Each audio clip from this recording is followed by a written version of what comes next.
কখন? যখন আমাদের কেউ মারা যায়। মরে গেলে একটু কান খুলে শোনেন, মরলে পরে আমি জানি না বগুড়ার অবস্থা কি, আমার পিরোজপুর, এই বরিশাল বিভিন্ন এলাকায় দেখছি মানুষ মরে গেলে তখন হেফজোখানা থেকে কিছু হাফেজ, কিছু মৌলানা মৌলবী দাওয়াত দেয়, মরা লাশ সামনে নিয়ে ওইখানে বসে তেলাওয়াত করে। বগুড়ায় কি করে? হ্যাঁ, করে করে।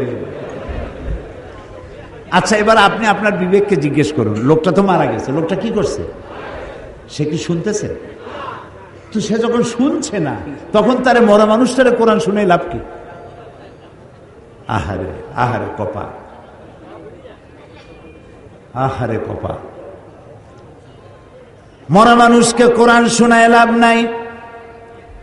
আল্লাহর নবী বলেছেন, মুমূর্ষ ব্যক্তির কাছে বসে কেউ যদি সূরা ইয়াসিন তেলাওয়াত করে, তাহলে আল্লাহ রাব্বুল আলামিন মুমূর্ষ ব্যক্তির মৃত্যুর আযাবকে কমাইয়া দিবে।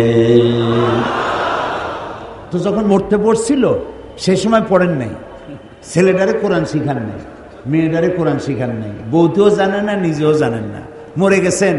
মৌলভী সাহেবদের ভাড়া, মৌলভী সাহেবদেরকে আনিয়া, ভাড়া বললাম না, শব্দটা বেয়াদবি হয়ে যাবে, তাদেরকে নিয়ে আসছেন, আনার পরে ওনারা তেলাওয়াত করলেন। এখন বোঝেন ওরা তো ছাত্র মানুষ, হেফজোখানা থেকে 20 জন ছাত্র নিয়ে এসছে, ছাত্র ছোট মানুষ। ওরা তেলাওয়াত করতে গিয়ে যদি মনে মনে ভাবে যে যদি 1000 টাকা দেয় তাহলে ভাগ্য পাবো, 25 জন আসছি, 50 টাকা না 60 টাকা, ওই ভাগে কত পাবে সেই চিন্তাও করতেছে, তেলাওয়াতও করতেছে। তো সে যখন ভাগে পাবে কত এই চিন্তা করে তেলাওয়াত করতেছে, আল্লাহর কসম কোনো সওয়াব হবে না। তো কোনো সওয়াবও হইল না, মুদ্দারেও শুনলো না, মেহনত বরবাদ, গুনাহ লাজেম, কোনো কাম হইল না। মরা মানুষে কোরআন শুনবার জন্য কোরআন আসে নাই, জিন্দা মানুষে কোরআন শুনবার জন্য কোরআন নাজিল হয়েছে। সুবহানাল্লাহ। তাহলে 2 নম্বরের ভুল করছি, কোরআনটা বিশুদ্ধ তেলাওয়াত করি নেই, কোরআনটা বুঝি নেই। এর ব্যাখ্যা আমি সামনে গিয়ে দেবো, আমি ভূমিকার কথা বলে শেষ করতেছি। 3 নম্বরে আর একটা ভুল করছি, মুহাম্মদ সাল্লাল্লাহু আলাইহি সাল্লামকে শুধুমাত্র একজন ধর্মীয় নেতা, অন্যান্য ধর্মের নেতা আছে যেমন আমি নাম নিলাম না কারো, ওই রকম ইসলাম ধর্মের নেতা মুহাম্মদ সাল্লাল্লাহু আলাইহি সাল্লাম। আসলে কি তাই?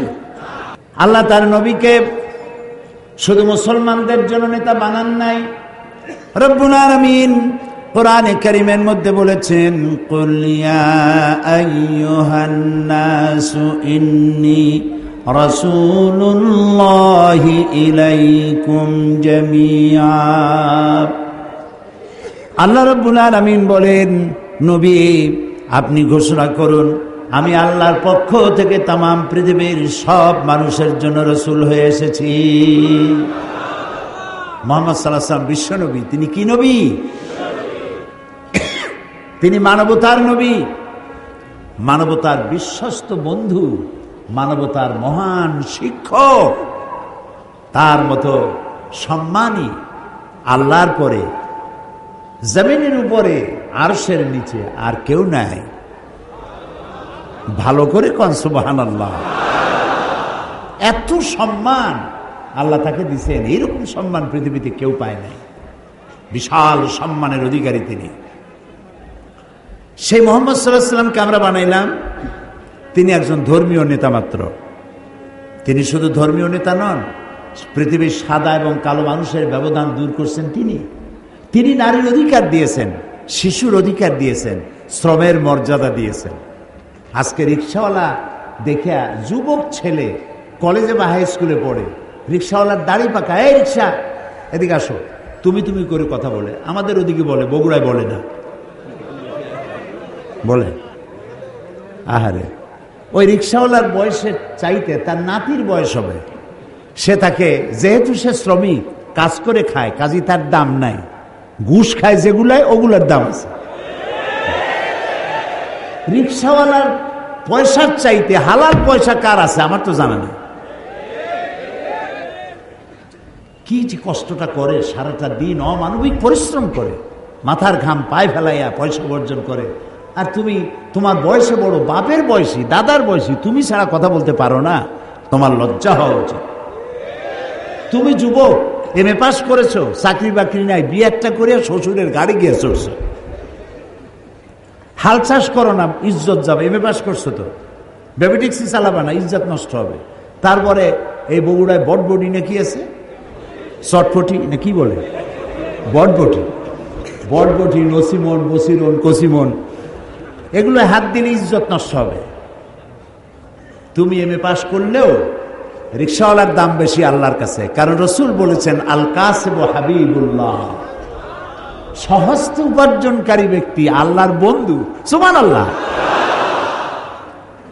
সুতরাং ইসলাম শ্রমের মর্যাদা দিয়েছে, শ্রমিককে উপরে উঠায় দিয়েছে, সমস্ত মানবতার অধিকার দিয়েছে, সমস্ত ধর্মের অধিকার দিয়েছে।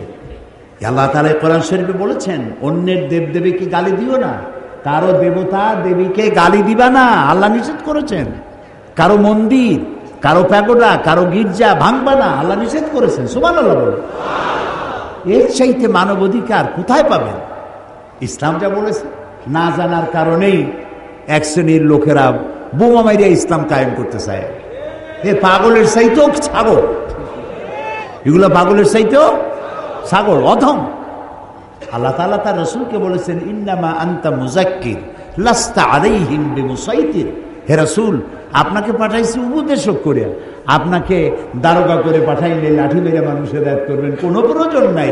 ইন্নাকা লা তাহদি মান আহবাবতা, যারই খুশি আপনি তারে হেদায়েত করতে পারবেন না। হেদায়েতের মালিক জোরে বলেন আল্লাহ, বলেন আল্লাহ, আল্লাহ, আল্লাহ, তিনি হচ্ছেন একমাত্র মালিক হেদায়েতের। তো সেই জন্যে আমার ভূমিকা শেষ। 3টা জায়গায় যে ভুল করছিলাম, এই ভুলগুলি সংশোধন করতে চাই। কোরআনটারে বুঝতে হবে। এখানেও একটা সমস্যা আছে। এক শ্রেণীর লোকেরা বলে কি যে কোরআন আমরা বুঝবো না, কোরআন আলেমদের কাম, আমরা এটা বুঝবই না। কোরআন ভুল যদি পড়ি আর ভুল অর্থ করি, জাহান্নাম ছাড়া কোনো রাস্তা নাই, এগুলো মৌলবীদের গাড়ি উঠায় দাও, আসো আমরা হাদিস পড়ি। আচ্ছা ভাই, হাদিস হচ্ছে কোরআনের ব্যাখ্যা।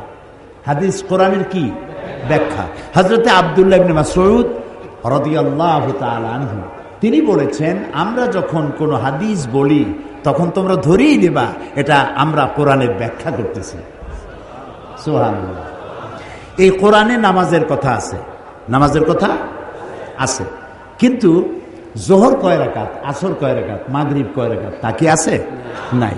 এই কোরআনে যাকাতের কথা আছে, কিন্তু সোনা কতটুক হলে, রূপা কতটুক হলে, দান কতটা হলে, গরু কতটা হলে দিতে হবে তা কি আছে এখানে? এখানে হজের কথা আছে, কিন্তু কয়বার তওয়াফ করবেন, রামি হেজার কিভাবে করবেন, সাফা মারোয় গিয়ে কি করবেন, উকুফে আরাফা কিভাবে করবেন তা কি আছে কোরআন শরীফে? নাই। কাজী ব্যাখ্যায় আপনি কখন যাবেন? যখন আসলটা পড়বেন। আপনার কাছে আসলের খোঁজ নাই, আপনি ব্যাখ্যা নিয়ে লাভালাভি করতেছেন, কি আশ্চর্য কথা! এই আক্কলের উপর আল্লাহ হেদায়েত করুন, বলেন আমিন। আপনি হাদিসের কাছে যাবেন তো কোরআন পড়িয়া তারপরে যাবেন হাদিসের কাছে। আর আপনি যদি বলেন যে কোরআন আমরা বুঝবো না, কোরআন কঠিন, তাহলে আপনি শয়তানের একটা ওয়াসওয়াসায় পড়েছেন। যেখানে আল্লাহ বলছেন আমি সহজ করেছি, কে বলেছে? আল্লাহ। বলেন আরো জোরে কোন? আল্লাহ রাব্বুল আলামিন সূরা কামারের ভিতরে একই কথা 4 বার উচ্চারণ করেছেন। আল্লাহ রাব্বুল আলামিন বলেছেন ওয়ালাকাদ ইয়াসসারনাল কুরআনা লিযিকরি ফাহাল মিন মুদ্দাকির। আমি আল্লাহ রাব্বুল আলামিন অবশ্যই কোরআনকে বোঝার জন্য আমি আল্লাহ সহজ করে দিয়েছি। আছে কি কেউ এর থেকে উপদেশ গ্রহণ করার? আল্লাহ বলছেন আমি করছি সহজ, আর আমরা কপাল পোড়া, আমরা বলছি কোরআন খুব কঠিন, বুঝবো না, চলো যে আমরা হাদিস পড়ি। আশ্চর্য কথা। এই জন্য কোরআন শরীফ পড়ার সময় বিসমিল্লাহ পড়া বাধ্যতামূলক নয়। কোরআন শরীফ পড়ার সময় বিসমিল্লাহ পড়া বাধ্যতামূলক নয়, কিন্তু আউযু বিল্লাহি মিনাশ শাইতানির রাজিম পড়া বাধ্যতামূলক। ওয়াইজা ক্বারাআতাল কুরআনা ফাস্তাইজ বিল্লাহি মিনাশ শাইতানির রাজিম। যদিও প্রত্যেকটা সূরা শুরু হয়েছে বিসমিল্লাহ দিয়ে। কোরআন শরীফের সূরা সংখ্যা কত? 114। প্রত্যেকটা সূরায় আছে, একটা সূরায় নাই বিসমিল্লাহ। ওটা কোনটা? সূরা তাওবা। তো 114টা সূরার 113টা সূরায় বিসমিল্লাহ আছে, একটাই নাই।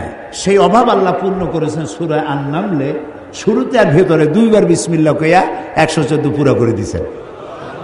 তো বিসমিল্লাহ পড়া বাধ্যতামূলক নয়, কিন্তু আল্লাহ তাআলা বলছেন ওয়াইজা কারাআতাল কুরআনা, যখন তোমরা কোরআন শরীফ পড়বে, ফাস্তাইজ বিল্লাহ। ফাস্তাইজ আমরের সিগা, হুকুম, আল্লাহ অর্ডার করছেন, শয়তানের ওয়াসওয়াসা থেকে পানাহ চেয়ে নাও। আপনি যদি আউযুবিল্লাহ ছাড়া কোরআন পড়েন, ওয়াজিব তরকের গুনাহ হবে।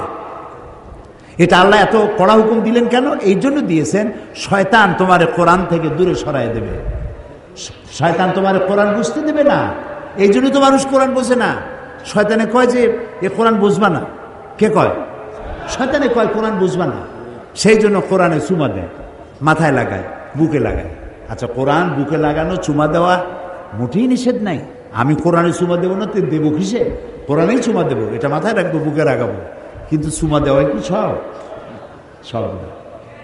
এখন আমাদের কপালটা ফুটছে না এই পৃথিবীতে।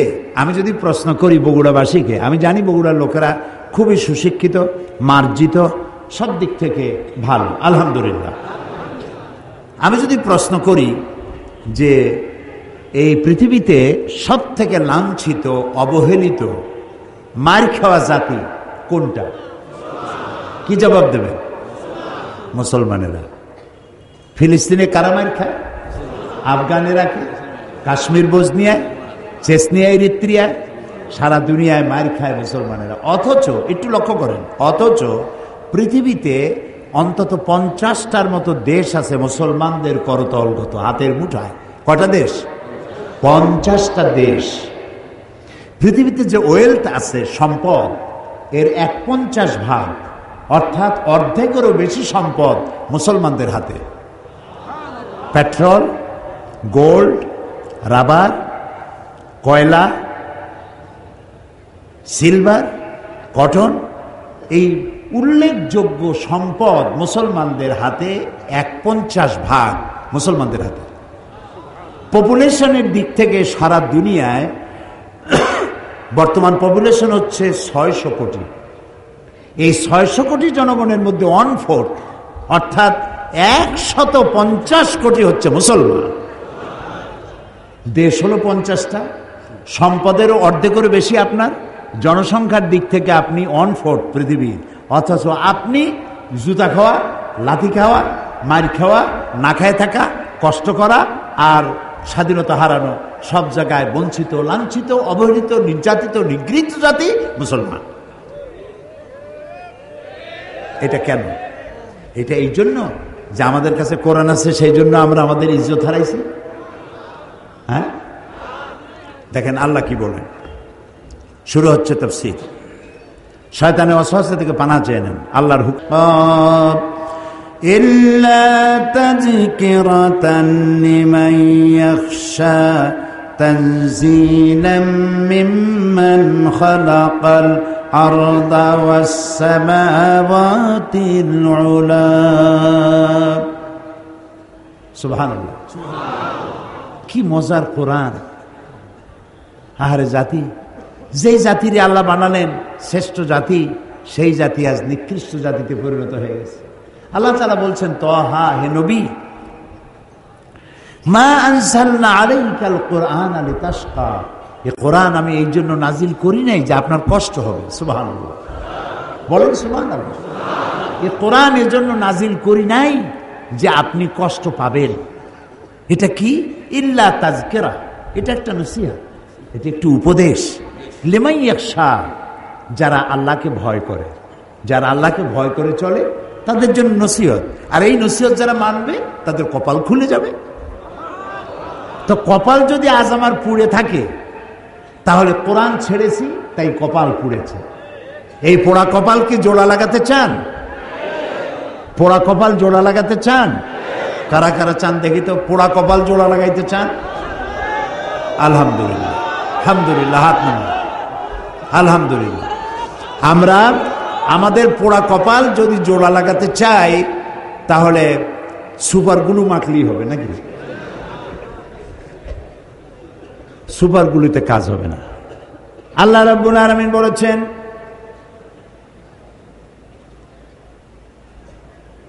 আমি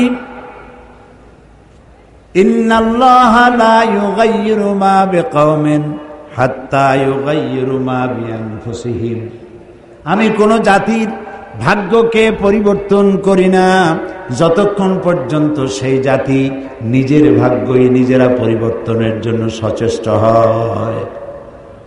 তোমরা যদি তোমাদের ভাগ্যকে পরিবর্তনের জন্য সচেষ্ট হও, তাহলে আমি তোমাদেরকে ভাগ্য পরিবর্তন করে দেব। এটার নাম পরশ পাথর। এটার নাম কি?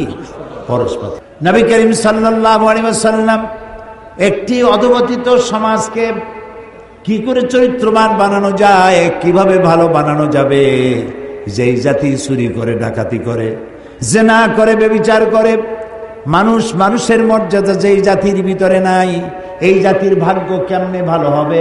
হেরা পাহাড়ে বসে তিনি চিন্তা গবেষণা করতে লাগলেন। 40 বছর বয়স যেদিন পূর্ণ হয়ে গেল, আল্লাহ তাআলা কোরআন নাজিল করে দিলেন। হেরা পাহাড় থেকে কোরআনের আয়াত নিয়ে তিনি দুনিয়ায় অবতীর্ণ হলেন, দুনিয়ায় এলেন। কোরআনের সংস্পর্শে যারা এলো, জিরোগুলি সব হিরো হয়ে গেল। আল্লাহু আকবার, আল্লাহু আকবার, আল্লাহু আকবার। হযরত ওমর, যিনি আল্লাহর নবী হত্যা করতে আসছে, সাধারণ মানুষ না, আল্লাহর নবী হত্যা করা কত বড় কঠিন কাজ। সেই রাসূলকে হত্যা করতে আসছে। এই কোরআন যখন তেলাওয়াত শুনলেন, এই জায়গাটা ঠিক আমি যেখান দিয়ে তেলাওয়াত করতেছি, এই জায়গাটা তিনি তেলাওয়াত শুনছিলেন, জীবনের পরিবর্তন হয়ে গেল। তিনি চিন্তা করলেন, এই কথা তো মানুষের কথা হইতে পারে না, এত সুন্দর মানুষ বানাবে কি করে? এটা তো আল্লাহ চ্যালেঞ্জ করেছেন। পৃথিবীতে সব জিনিসের নকল বেরোয়, আসল বেরোবার আগেই নকল বেরোয়। আর নকলে তো বাংলাদেশ ভালো চ্যাম্পিয়ন। পৃথিবীতে সব জিনিসের নকল আছে না?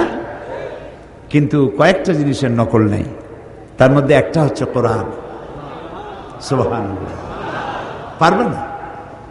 আল্লাহ রাব্বুল আলামিন বলেছেন, তামাম পৃথিবীর সমস্ত মানুষ আর জিন সব যদি একত্রিত হয়ে যদি প্রচেষ্টা চালাও, পরস্পরকে সহযোগিতা যদি করো, এই কোরআনের মতো করে একখানা কোরআন বানাইতে পারবা না। আল্লাহ তাআলা আরো বলেছেন, যদি পারো তো কোরআনের মতো একখানা কোরআন বানাও। এই চ্যালেঞ্জ কেউ কবুল করতে পারলো না। আল্লাহ পাক তার চ্যালেঞ্জকে আরো একটু সহজ করে দিয়ে বললেন, 10টা সূরা বানাও। তাও কেউ পারল না।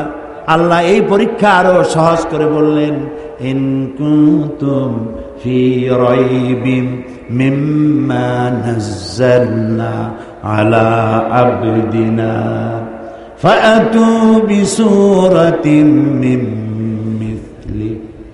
আমার বান্দার উপরে আমি যে কোরআন নাজিল করেছি, যদি তোমাদের সন্দেহ হয় তাহলে কোরআনের মতো করে ছোট্ট একটি সূরার মতো করে একটা সূরা বানাও। আল্লাহ তাআলা বলেন, ফাইন লাম তাফআলু ওয়া লান তাফআলু ফাত্তাকুন নারাল্লাতী ওয়াকুদুহান নাস ওয়াল হিজারা। আল্লাহ তাআলা বলছেন, পারবা না এবং কখনোই পারবা না। তো দুনিয়ার সব জিনিস নকল হয়েছে, কোরআনের নকল আজও হয় নাই, ভবিষ্যতেও হবে না। ইনজিল নাজিল করেছেন কে? আল্লাহ তাআলা। জাবুরকে নাজিল করেছেন, তাওরাতকে নাজিল করেছেন। আল্লাহ কি বলছেন ইনজিল আমি হেফাজত করব, তাওরাত আমি হেফাজত করব, জাবুর আমি হেফাজত করব? বলেন নাই। কেন বলেন নাই? কারণ বলার দরকার নাই। ও শরীয়ত তো আল্লাহ মোকাম্মল করেননি। আরো কিতাব আসবে, সেই কিতাবখানার নাম কোরআন। এইটা নাজিল হবে। এইটা নাজিল করে আর নবী আসবে না। লা নবিয়্যা বা'দি ওয়ালা রাসূলা। আল্লাহর নবী রাসূলুল্লাহ সাল্লাল্লাহু আলাইহি ওয়াসাল্লামের পর আর কোন নবী রাসূল আসবে না। নবীও আসবে না, রাসূলও আসবে না। আর আল্লাহর পক্ষ থেকে একটি শব্দ পৃথিবীর মানুষের জন্য আর আসবে না। আর যে আসবে না, সেই জন্য আল্লাহ তাআলা এটা হেফাজতের দায়িত্ব নিলেন।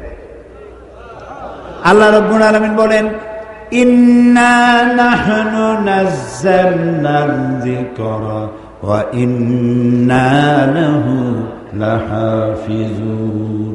কোরআন নাজিল করেছি আমি আল্লাহ, আর এর সংরক্ষণের সবটুকুন দায়িত্ব আমি আল্লাহ গ্রহণ করেছি।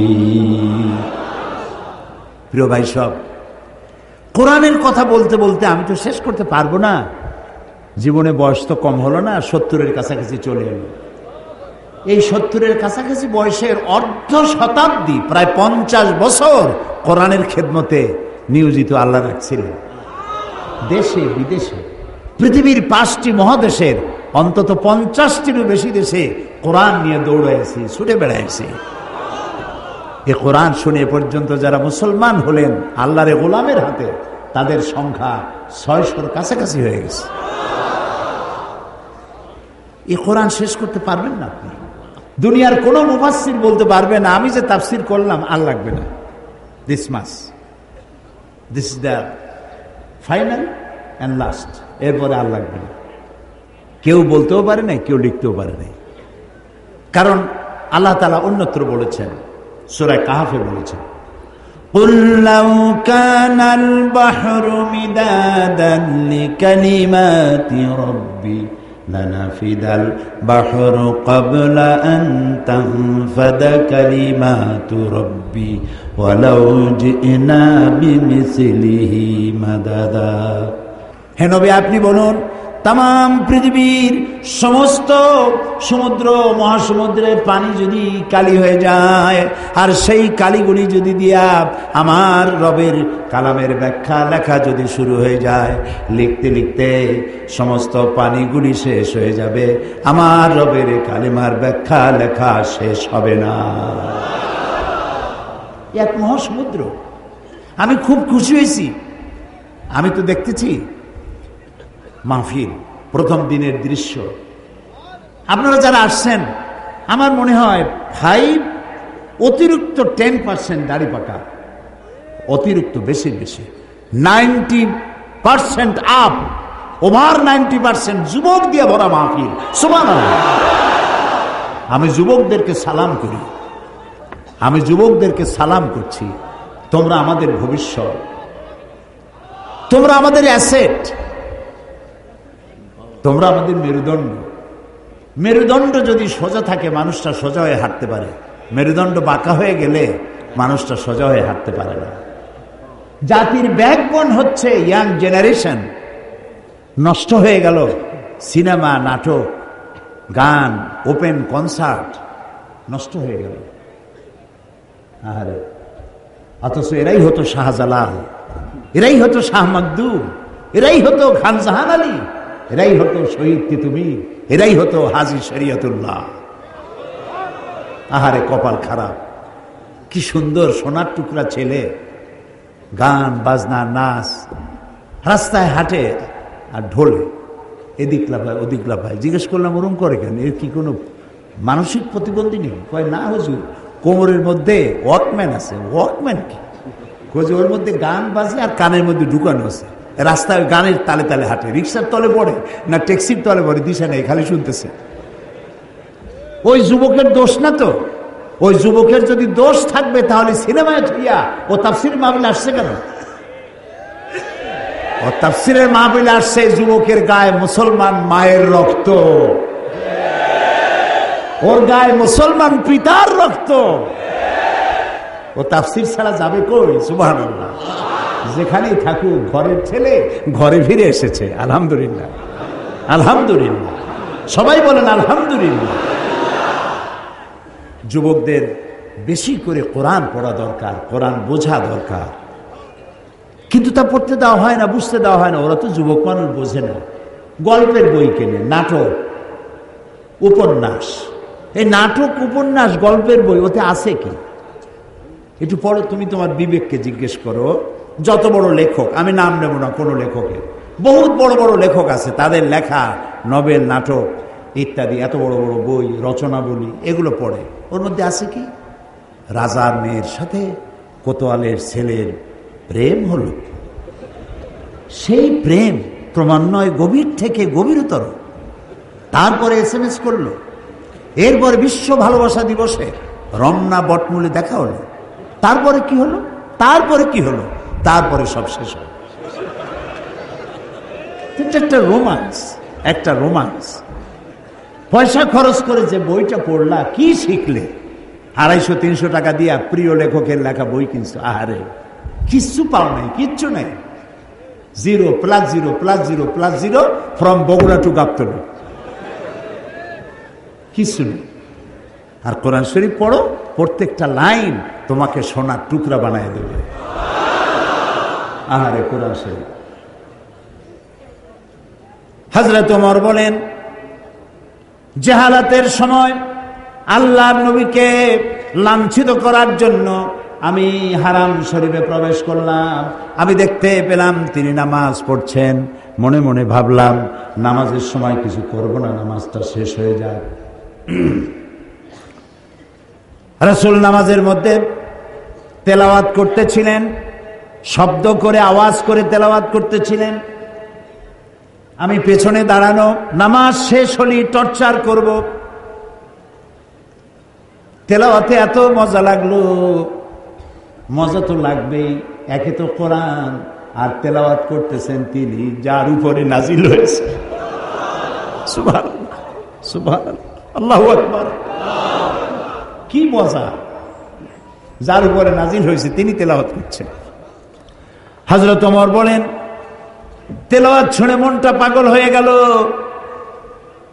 মনে মনে ভাবলাম, মুহাম্মদ সাল্লাল্লাহু আলাইহি সাল্লাম তো জীবনে কোনো কবির সাথে চলাফেরা করেন নাই। নিশ্চয়ই কোনো জিন তাকে, রাতের বেলায় কোনো জিন তাকে শিখায় দিয়েছে, নইলে মিলায় মিলায় কিভাবে বলে, এটা বোধহয় কোনো জিনের কথা হবে। হযরত ওমর বলেন, আমি যখন মনে মনে ভাবলাম এটা কোনো জিনের কথা, রাসূল তখন নামাজের ভিতরে তেলাওয়াত করলেন, ইন্নাহু লাকাউলু রাসূলিন কারীম। এটা হচ্ছে এক মহান বার্তাবাহকের বর্ণনা। হযরত ওমর ভাবলেন, আমি তো মনে করছিলাম জেনের কথা, তো জেনের কথা যদি না হয় তাহলে এটা মুহাম্মদ সাল্লাল্লাহু আলাইহি ওয়াসাল্লাম তলে তলে কবি হয়ে গেছে। দেখেন না কোরআন শরীফের মিল কি, প্রত্যেকটা আয়াতের সাথে অপূর্ব মিল। সুবহানাল্লাহ। হযরত ওমর যখন বললেন, আমি মনে মনে ভাবলাম নবীজি কবি হয়ে গেছেন, অমনি তিনি নামাজের ভিতরে তেলাওয়াতে তিনি পড়লেন, ওয়ামা হুয়া বিকাউলি শাইরিন কালিলাম মা তুমিনুন। না না না, এটা কোনো কবির কথা নয়, তোমরা খুব কমই বিশ্বাস স্থাপন করে থাকো। হযরত ওমর বলছেন, আমি অবাক হচ্ছি, আমি মনে মনে চিন্তা করি আর ওইটার জবাব আসে নামাজের মধ্যে, তো বড় আশ্চর্য কথা। তাহলে তো শুধু কবি না, উনি গণকও হয়ে গেছে, তা নাহলে মনের কথা বুঝে কেমনে? হযরত ওমর বলেন, আমি যখন ভাবলাম মুহাম্মদ সাল্লাল্লাহু আলাইহি ওয়াসাল্লাম গণক হয়ে গেছেন, তখন আমি শুনতে পেলাম তিনি তেলাওয়াত করতেছেন, ওয়ামা হুয়া বিকাউলি কাহিনিন কালিলাম মা তাযাক্কারুন।